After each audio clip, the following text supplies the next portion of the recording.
没错，它来了，这是邦尼今年最期待的一款旗舰机型。如果你是个时常关注科技的人，不论你买不买它，你一定会想到现场折它。在拥有它之后，就算你朋友从来没看过这款机型，在看到你打开的那一刻，你也一定会变成现场焦点。即使到了2代，对许多人来说，它依旧是一台看到时机时，你一定会感到惊讶，忍不住说出 awesome 的一款机型。它是三星新一代的旗舰折叠机种 Galaxy Z Fold 2 5G。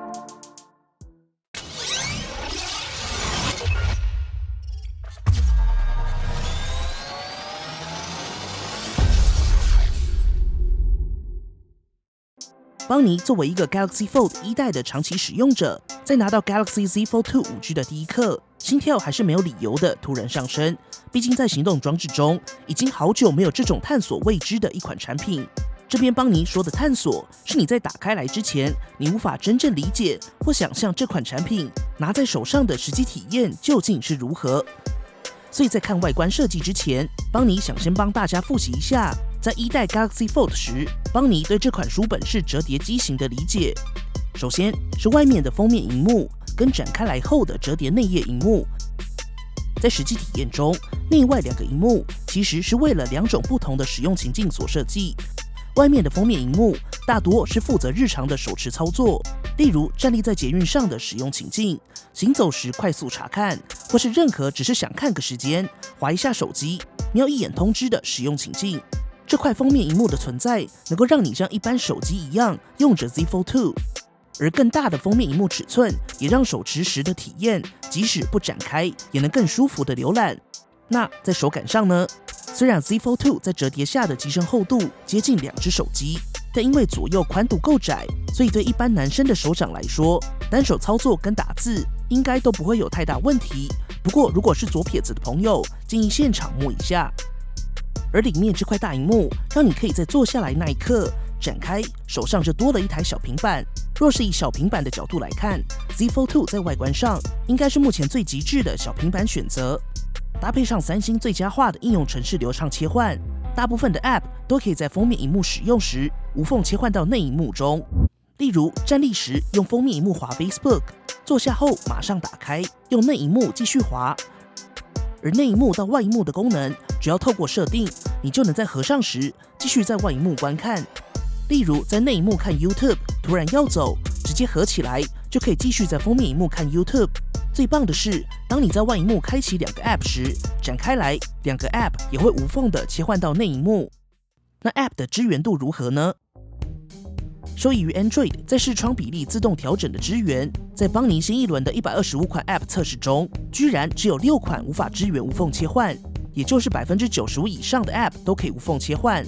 邦尼也发现，去年在测试时，好几款不能切换的 App， 今年大多也都可以了。不过，即使 App 不支援无缝切换，也不用太担心。你可以直接点击右下角的缩放 icon， 快速重启 App， 达到满版，不用自己关闭再重新打开。至于一些不适合拉伸比例的 App， 例如 Instagram， 系统则会自动锁定比例，让图片不会因为拉伸而变形。不过，有了这块折叠大萤幕，实际体验究竟如何？邦尼认为，这个答案必须从平板说起。平板之所以成为平板，就是因为萤幕大小提供了足够的环境，造就了功能上的可能性。例如，在手机上剪辑绝对可行，可是，在使用的体验上会受限于萤幕大小，造成可用，但你不一定想用。其实，邦尼想说的很简单，折叠就是一个生态。当每个人都可以用更小的机身展开来后，得到更大的显示画面，那就会有更多可用的功能，让你真的想在手机上使用。而那一刻，折叠的确重新描绘了未来的形状，甚至是3折、4折、5折的折叠。虽然邦尼知道你更期待的是5折的价钱，不是，我是说 Galaxy Z Fold 2透过封面萤幕跟折叠大萤幕的切换，在提供你一般手机使用习惯的前提之下，让你能够透过展开折叠萤幕，快速切换使用情境，在使用上不会有太大的过渡感，但你却能享有更大的萤幕，做更多你以往不会想在手机上做的事情。例如，邦尼有几个生活短片，就是在1代的 Fold 透过 Premiere Rush 完成。比较特别的是，因为 Galaxy Z Fold 2有更大的萤幕，所以在设定中有一个萤幕版面配置的设定选项，共有2个选择。第一个是显示更多内容，第二个则是将内容放大。简单来说，以简讯为例，在显示更多内容之下，左边显示的是选单，右边显示的是点进去后的讯息。在一个界面中就可以看到所有内容。而将内容放大，就是一般手机的使用逻辑，要点进去跳到下一个页面才看得到。又或者是 YouTube， 在显示更多内容之下，你可以在横向握持时，左边看影片，右边查看留言。若是在内容放大的模式中，就跟一般手机一样，横向握持就会进入全萤幕播放影片，所以你可以依照需求自由运用 Galaxy Z Fold 2的大萤幕。那2代跟1代 Fold 究竟差异在哪里？邦尼认为2代 Fold 最大的差别落在产品思路。在1代的 Galaxy Fold 上，大多的硬体设计都只是为了满足特定需求以及探索而存在。例如外萤幕，在当时就是为了让大家能够在不打开的前提下，还可以完成部分的日常操作。到了2代，三星进一步掌握用户需求，最大的改变就是 Galaxy Z Fold 2是一款从概念探索到真正理解用户轮廓跟产品需求下所打造的一款产品。在 Z Fold 2的硬体上，以折叠机来说，没有太多会让你明显感受到妥协的地方，而是几乎尽可能给好给满，什么都有。以技术力来说，也是一种香吧。值得一提的是，这次的 Galaxy Z Fold 2一样为大萤幕设计了左右分离键盘，大部分的使用者应该稍微习惯一下，就可以很顺畅的快速输入。邦尼是觉得蛮顺手的。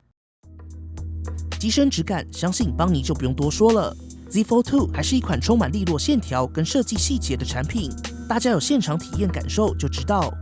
不过值得一提的是 ，Z Fold 2采用了更加方正的机身设计，在展开萤幕时可以获得更大的显示面积。重点是 Z Fold 2搭配上边缘饰条的设计，也让这个边框跟上代相比，在视觉上有窄了一大圈的感觉。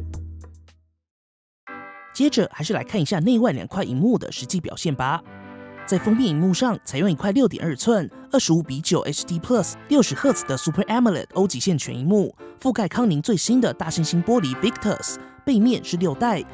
内萤幕则是一块 7.6 寸 QXGA Plus 的120 Hz 欧极线折叠全萤幕，技术上采用 Dynamic AMOLED 2X， 支援 HDR10 Plus。2个萤幕在出厂时就已经贴好保护贴。在折叠萤幕上，同样是塑胶保护层，搭配上 UTG 超薄可折式玻璃的组合。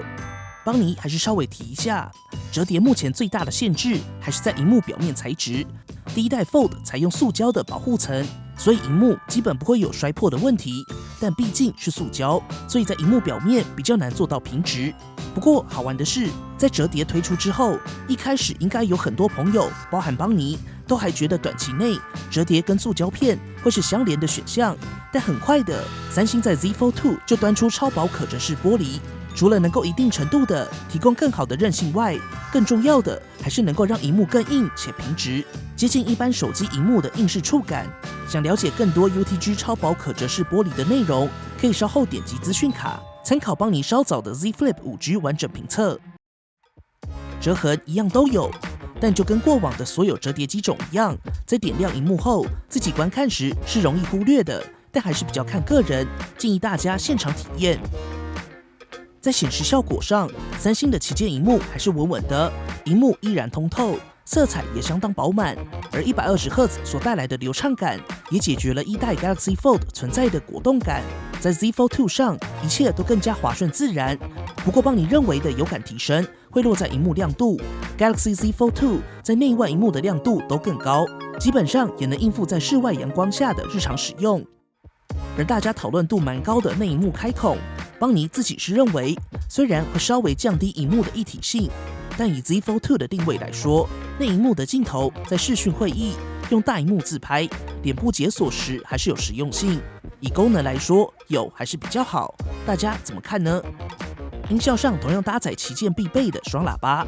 在使用时，邦尼则是建议这样拿。如此一来，喇叭在上方，开孔放在右下角，除了不会挡到喇叭，开孔的音响也会减到最低。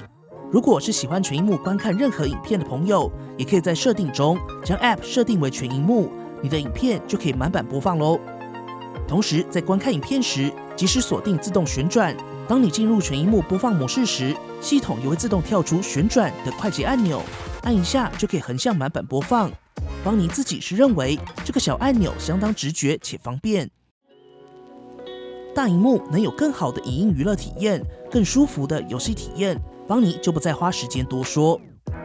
比较值得一提的是多工处理，萤幕更大的 Galaxy Z Fold 2一样有侧萤幕面板，点开来后就可以快速的拖拉放。在内萤幕上开启3个多重视窗进行多工处理。当然，你如果还想要开更多 App， 也可以用悬浮视窗的方式开启更多应用程式，并且透过拖拉，你也可以改变视窗大小。最棒的是，你可以直接将2个或是3个应用程式变成一组快捷键，下次在侧拉选单中就可以一次快速开启3个应用程式。以实际体验来说，邦尼认为大家稍微熟悉这功能后 ，Galaxy Z Fold 2的多工处理应该是你会爱上的。此外，因为 Galaxy Z Fold 2体积更大，三星也重新设计了新一代的凸轮结构转轴，让 Z Fold 2一样可以悬停立在一定的角度，同样可以启动 Flex Mode， 例如在相机中，只要立着，上半部就会自动切换成取景器，下半部则是可以滑动预览照片，以及控制功能列等等。你也可以点击下方黑画面的区域，切换取景器的上下位置。而在观看 YouTube 时，系统就会自动进入上半部播放影片，下半部观看留言的模式。同时，也因为 Galaxy Z Fold 2有着内外2个萤幕，所以你可以在拍照时点击左上角的 icon， 同时启动封面萤幕，让前后都显示画面，被拍的人也可以看到自己。当然，你也可以在封面萤幕下点击右上角的自拍按钮，接着你就可以使用主镜头或是超广角镜头进行自拍。拍照时可以直接握住整个机身，内萤幕就会自动关闭，不用担心误触。用主镜头自拍，应该就是目前最棒的自拍镜组。如果是以方便来说 ，Z Fold 2每一面的正反都有镜头，所以不论你在哪里打开相机，都可以直接开始拍摄。再来看到效能部分，帮你手上的 Galaxy Z Fold 2 5G 搭载 Qualcomm Snapdragon 865 Plus， 搭配 LPDDR5 12GB 的 RAM 以及 UFS 3.1 512GB 储存空间，在AnTuTu跑分拿下了613127分。简易跑分数据可以参考以下表格，更完整测试结果一样可以在 Expand.com 中找到。简单来说 ，Galaxy Z Fold 2性能就是旗舰表现，顺使用没问题，不需要太担心。而在续航上，搭载4500毫安时电池。在续航测试中，邦尼会分为封面萤幕跟内页萤幕来说。首先是封面萤幕，在邦尼的续航测试中拿下了17小时7分钟，而内页萤幕在120赫兹高更新频率之下达到9小时17分，60赫兹则是拿下了12小时6分钟。在实际体验中，以日常内页萤幕搭配封面萤幕的使用情境来说，一天一充是可能的。不过，如果大部分是使用内页萤幕的使用者，大萤幕跟120赫兹的组合之下，就建议带颗行动电源。而在快充上 ，Galaxy Z Fold 2随附了25瓦的快充组，在邦尼的0到100%快充测试中，30分就能充满54%，完全充满则是1小时3分钟，速度还是快。同时 ，Galaxy Z Fold 2也支援气无线充电以及无线电力分享，搭配智慧穿戴或耳机都非常实用。当然，你也可以帮你朋友的手机充电。系统部分支援深色模式、全萤幕手势、内外萤幕都可以 Always On 永远显示，以及支援无线版 Samsung DeX。通讯上支援 5G NSA Sub 6以及 WiFi 6，5G 频段则是支援完整的 N1、N3、N28、N41、N78以及 N79， 其中 N3、N41、N79则是会随着电信商频段开通跟测试时程进行开通。同时，当然也支援 Samsung Pay， 以及目前最好用没有之一的 Samsung Pay 悠游卡。生物安全辨识则是支援速度很快很稳的电源结合实体指纹辨识按键。没错，这代的 Galaxy Z Fold 2也将指纹跟电源键整合在一起。唯一需要注意的是，大家可以在设定中将永远开启指纹打开，就可以碰触直接解锁，不用按下电源键。而脸部辨识在内外萤幕都可以使用，内萤幕展开时也会自动启动辨识。但实体指纹其实很快，应该等不到脸部辨识启动，就已经进入主画面了。相机部分 ，Galaxy Z Fold 2在规格上就相对保守些，由上到下分别是 f2.2 123度超广角镜头，接着是 f1.8 1200万画素广角主镜头，拥有 OIS 光学防手震，支援超快速对焦。最后一颗则是 f2.4 1200万画素2倍光学长焦镜头，支援最高10倍的数位变焦。值得一提的是，三星将变焦的位置放在左侧，在大萤幕之下使用也更加顺手，算是贴心的小细节。以下邦尼也直接提供日拍仰张。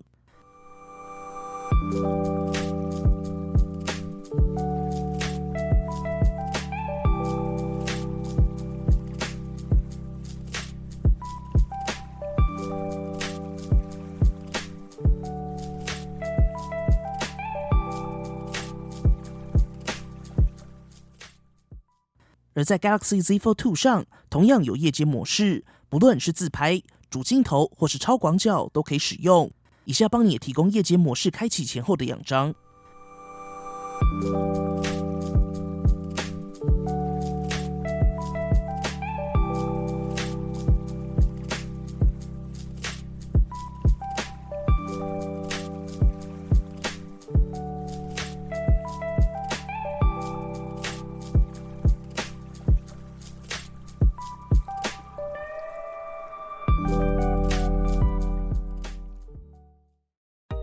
录影部分 ，Galaxy Z Fold 2支援最高 4K 60fps 录影，不支援 8K， 同样支援 Super Steady 超稳定动态摄影。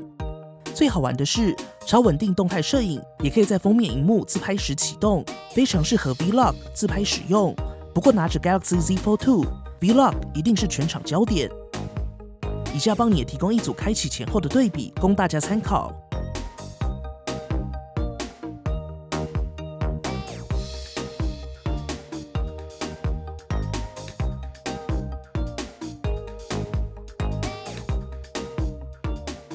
而在其他功能上，包含一键拍录，可以将手机立着的缩时摄影，以及最长30秒的专业模式都有，也搭载了全新的专业影片模式，可以自由切换收音麦克风，将蓝牙耳机当成迷你麦等等，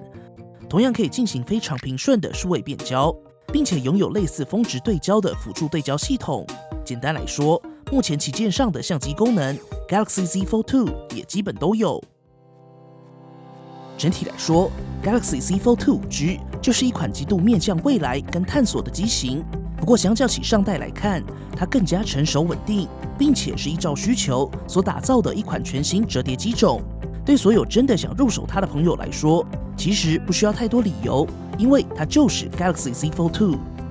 最后，帮你想多提的是，大家应该都有发现，在三星 Z 系列的折叠机种中，都加入了一个尊荣服务的计划。除了在 Galaxy Z Fold 2上一样提供了蛮完整的2年期保险之外，购机1年内可以免费更换2次保护贴，同时更换内外萤幕的保护贴，享受服务中心专属折叠 Z 系列的快速服务柜台跟保固内到府换机等服务。没错，你没听错，只要是保固内的问题，就可以申请到府换机。邦尼个人认为，应该还是为了让大家可以更无忧的使用新形态的科技产品。如果真的不幸出了意外，除了有官方保固内完整的售后服务之外，即使是人为不在保固内的损坏，也还有手机保险可以部分承担，而这些都是购机时就可以一起享受到的完整解决方案。所以准备入手的朋友，记得留意一下咯。如果喜欢本期的节目，不要忘记订阅邦尼，并且打开小铃铛，及时收到最新的评测通知。当然，你也可以在 Facebook 邦尼 AI 小助理、Instagram 以及 Line@ 找到我们。如果还有其他问题，别忘了底下留言。那我们就下期影片再见啦！